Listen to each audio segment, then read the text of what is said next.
ये 25 सितंबर का SSC CGL का फर्स्ट शिफ्ट का पेपर है। क्वेश्चन देखते हैं। Find the value of cosec theta minus, ये ट्रिग्नोमेट्री का है। अच्छा, ये सारे के सारे ये हम लोगों के कांस्टेंट हैं, तो वैल्यू डाल के हो जाएगा। थीटा को हम लोग 45 ले लेते हैं, तो ये हो जाएगा √2 माइनस का 1/√2, जिसकी वैल्यू हो जाएगी 1/√2। इसी तरीके से ये वाली वैल्यू भी हम लोगों को 1/√2 की मिल रही है, और इंटू 1+1, तो 1/2 इंटू 2 के हिसाब से 1 हम लोगों को आंसर मिल जाएगा। नेक्स्ट क्वेश्चन है, the salaries of P and Q together amount to इतना। P and Q save 64% savings हैं and 44% respectively for their individual salaries. If P's expenditure is 1.5 times Q's expenditure, what is the ratio? Ratio of Q salary, तो इसकी तो जरूरत है नहीं। चलो यहाँ पे हम लोग अगर P और Q का एक्सपेंडिचर देख लेते हैं, तो एक्सपेंडिचर 1.5 है और यहाँ पे ये 1 है। अब इस वाले डाटा को अगर देखते हैं, तो P जो है 64% अगर सेव करेगा तो 36% एक्सपेंडिचर हो गया, तो यहाँ से इंटू 100/36 कर दिया तो हम लोग को डायरेक्टली इसकी इनकम मिल रही है। तो 1.5 इंटू 100/36 तो ये हो गया। दूसरा वाला 44% है, तो 56% हम लोगों का एक्सपेंडिचर है, तो 1 इंटू 100/56 इसकी इनकम होगी। इसके रेशियो को देख लेते हैं, तो 100 से तो 100 कट गया, यहाँ पे 15 है, यहाँ पे इसको 10 कर दिया, ये 2 हो गया, ये हम लोगों का 3 हो गया, 3 से ये 12 कट गया, तो 1/12 तो यहाँ हो गया, और ये 1/28 यहाँ हो गया, 4 से काट दिया, तो ये 7 हम लोगों को 7:3 का रेशियो मिल गया। नेक्स्ट क्वेश्चन है, इवेलुएट 2, 10, 40। अच्छा ये है। अच्छा, इसको अगर हम लोग cot 36 हम लोग यहाँ पे लिख सकते हैं, इसी तरीके से इसको 1049 लिख दिया, तो 2 - 1 हम लोगों को मिल गया 1। नेक्स्ट क्वेश्चन है, Ramesh purchase 130 books at the rate of 200 each and sold half of them at the rate of 300 each, 1/5 of them at the rate of 350 and rest at the cost price। Profit percentage है, तो हम लोग इसको हटा सकते हैं, HCF use करेंगे। यहाँ पे 1/2 एंड 1/5 है, हमने टोटल 10 ले लिया, 10 का हाफ हो गया 5, ये 2 हो गया, तो रिमेनिंग हम लोगों का 3 आ गया। कंडीशंस को अगर लगाते हैं, तो second sold half at the rate of 3, तो ये इसने 300 में बेची है, ये 350 में बेची है, और इसको कॉस्ट प्राइस पे बेचा है 200 पे। तो टोटल सेल्स निकाल लेते हैं, यहां से हम लोगों को कॉस्ट मिल जाएगी।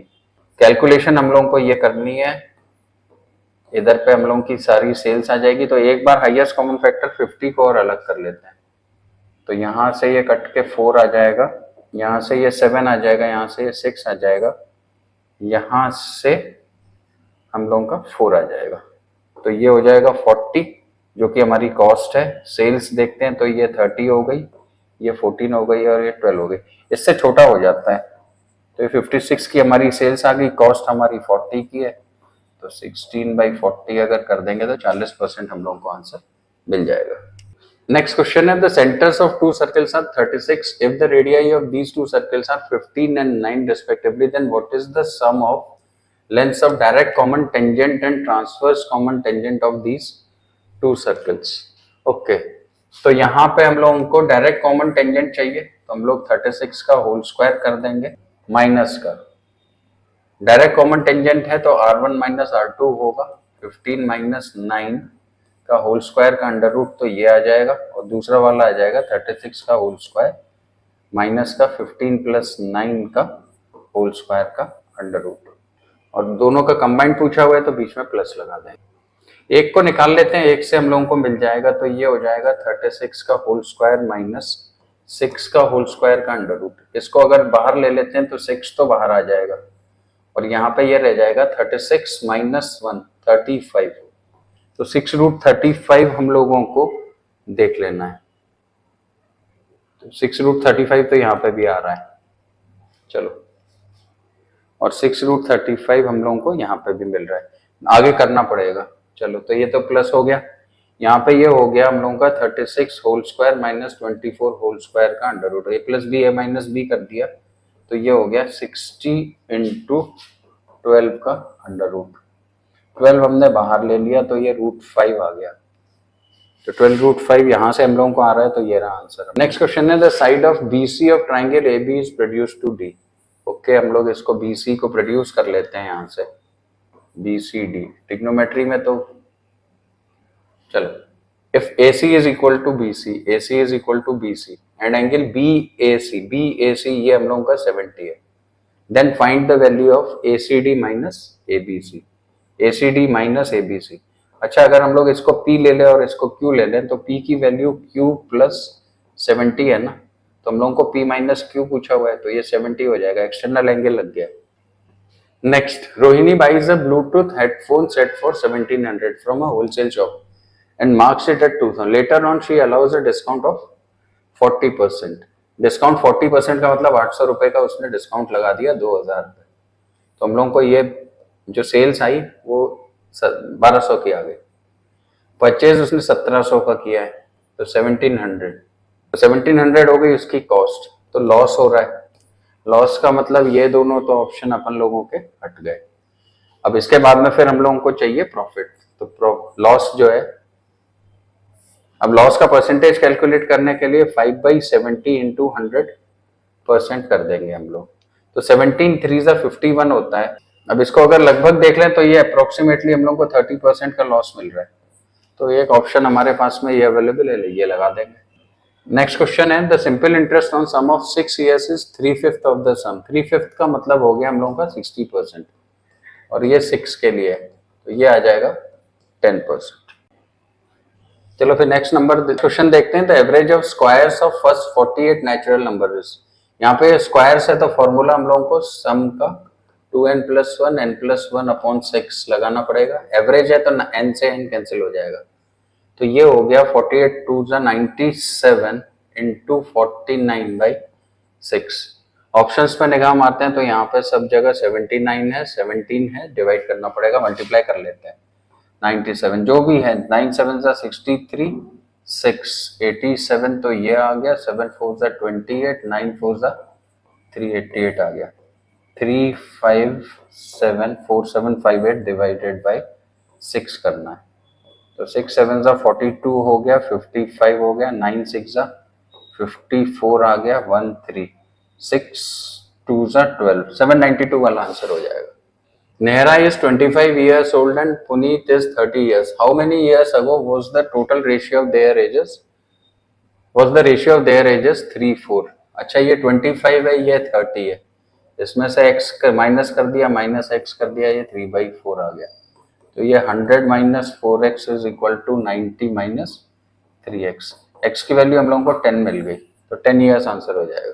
नेक्स्ट क्वेश्चन है, which of the following fraction is largest बोल रहा है। ओके, न्यूमरेटर को सबको 1 1 बना लेते हैं, तो ये वाला जो न्यूमरेटर है ये 7/3 हो जाएगा, यानी कि ये 2 प्लस समथिंग हो जाएगा। इसी तरीके से ये वाला देखते हैं तो ये 7 प्लस आ रहा है। 41 2 82 होता है, तो ये 2 माइनस, यानी कि हम लोग इसको 1 प्लस लिख सकते हैं। 29 ये 2 प्लस की वैल्यू हम लोगों को मिल रही है, तो सबसे जिसका डिनोमिनेटर बड़ा वो सबसे छोटा, तो 41/80 आंसर हो जाएगा। नेक्स्ट क्वेश्चन है, an inlet pipe can fill a water storage tank in 11 hours and an outlet pipe can empty the completely filled tank in 15 hours। Both pipes are open. अच्छा, x/11 minus x/15 is equal to 1 लेना है, तो x की value हम लोगों की हो गई 11 इंटू 15/4। इसको कैलकुलेट कर लेते हैं, ये हम लोगों की 165/4 यानी कि 41 1/4 हम लोगों का आंसर हो जाएगा। नेक्स्ट क्वेश्चन है, if x² + 7x + 8 then the find the value of 4x upon x² minus. अच्छा, ये x² + 8 की वैल्यू अगर हम लोग यहाँ से देखें तो x² + 8 हम लोगों को माइनस का 7x मिल रहा है, यानी कि 4x अपॉन माइनस का 12x हम लोगों का आंसर हो जाएगा, माइनस का 1/3। नेक्स्ट क्वेश्चन है, a³ + 1 upon a³ is equal to 2। a is greater than 0 है, इसकी वैल्यू 1 1 डाल दें तो 2 आ रही है, तो यहाँ पे भी 1 1 डाल के 2 आंसर आ गया। नेक्स्ट क्वेश्चन है, suppose P starts walking at a speed of 8. After 8 hours, B started traveling on a bicycle at the distance from the starting B can catch A is. Okay, इसको 8 के हिसाब से 64 ले लेते हैं। Relative speed जो मिलेगी 24 माइनस 8 के हिसाब से 16 की मिल जाएगी, यानी कि 4 आवर्स हो जाएगा। अब 4 आवर्स B के डिस्टेंस से हम लोगों को देखना है, तो 4 इंटू 24 के हिसाब से 96 किलोमीटर हम लोगों का आंसर हो जाएगा। Find the values of a and b for which the system of equations this and this has infinite solutions. Question थोड़ा सा लंबा जाने वाला है, चलो रेशियो ले लेते हैं। 3/a minus b is equal to 1 है यहाँ पे, तो 1/a plus b is equal to 3/3a plus b minus का 3। इसको सॉल्व करते हैं तो ये a plus b upon a minus b की वैल्यू 1/3 आ रही है, यानी कंपोनेंटो डिविडेंडो लगा देते हैं तो यहाँ पे ये आ जाएगा 4/-2 यानी कि माइनस का 2/1। इसको x लिख लिया, इसको x लिख लिया। x लिखने से गलतियां नहीं होंगी, यहाँ पे हम लोग डालते हैं तो 1/-1/x is equal to 3 minus का 6x प्लस का x माइनस का 3।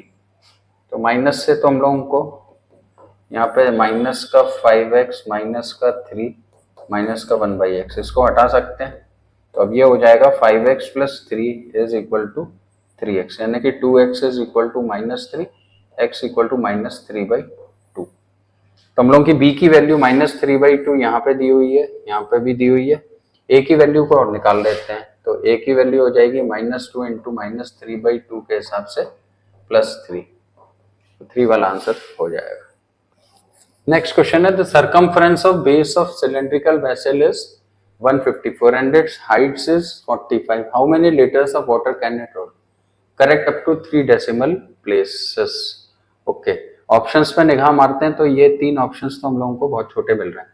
चलो एक चीज देखो जरा, अगर हम लोग पाई आर स्क्वायर इंटू एच, यही तो करना है हम लोगों को। पाई की वैल्यू अगर हम 3.14, 22 की जगह 3 ले लें, और आर अगर हम लोग यहां से देखें तो 2πr बराबर 154 के है, तो r जो निकलेगा 154/2 इंटू 2 इंटू 11 इंटू 7 निकलेगा।